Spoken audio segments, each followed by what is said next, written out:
पहले तो मैं नरेंद्र मोदी जी को तहे दिल से शुक्रिया अदा करना चाहती हूँ, क्योंकि एक सहकारी मंत्रालय जो कि आपकी अध्यक्षता में जो शुरू किया है, तो उसकी वजह से जो है तो कोऑपरेटिव को एक अलग ही बूस्ट मिल गया है सर। और आज मेरे लिए एक बहुत गर्व की बात है कि मैं उसी आनंद जिले से हूँ जहाँ पे त्रिभुवन दास पटेल यूनिवर्सिटी का लोकार्पण किया गया सर।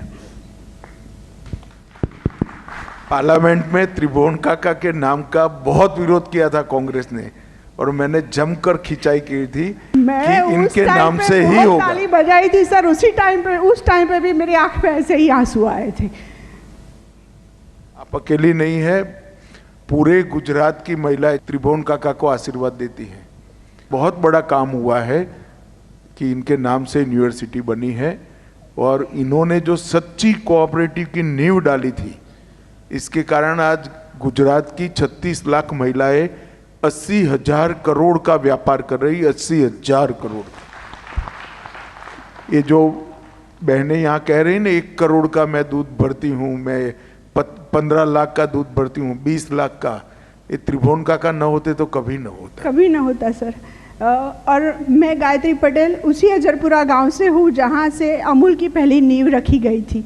और 1964 में जब हमारे भूतपूर्व प्रधानमंत्री श्री लाल बहादुर शास्त्री जी एक रात के लिए रुके थे, और फलस्वरूप एनडीडीबी की रचना हुई और श्वेत क्रांति की शुरुआत हुई।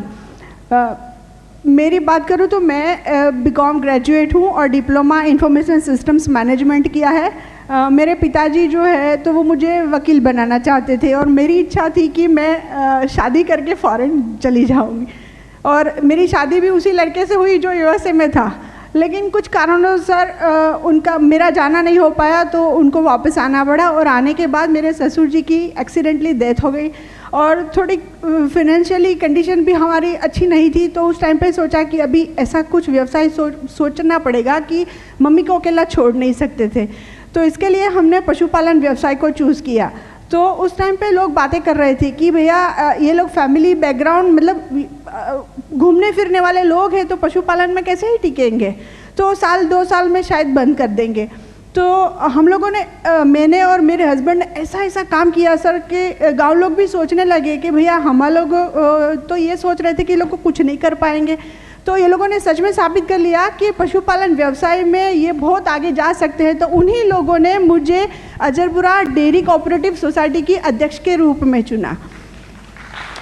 आपके पास कितने पशु है? सर मेरे पास 80 पशु है। 80 पशु है। हाँ।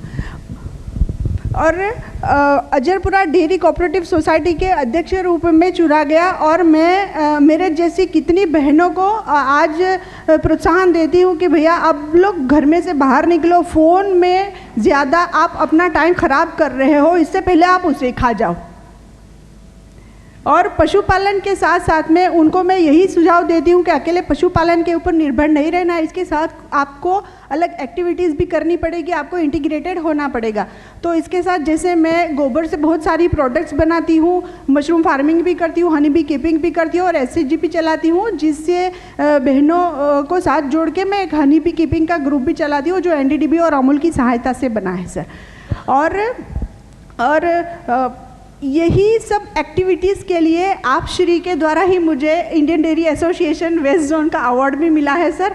और मेरी ये उपलब्धि यही है सर कि यही व्यवसाय की वजह से मुझे आपके सामने दोबारा बोलने का मौका मिला है, और जो मैंने इच्छा की थी कि मैं फ़ॉरेन जा कर के आऊँ, यही पशुपालन की वजह से मैंने मान सम्मान सब कमाया। आज मैं अजरपुरा कोऑपरेटिव सोसाइटी में चेयरपर्सन तो हुई, एक बार यूके भी जाके आई, 2 बार यूएसए भी जाके आई, लेकिन मेरा मन कहीं पे भी नहीं लगा। मुझे बस मेरे पशु चाहिए और मेरे फार्मर्स चाहिए।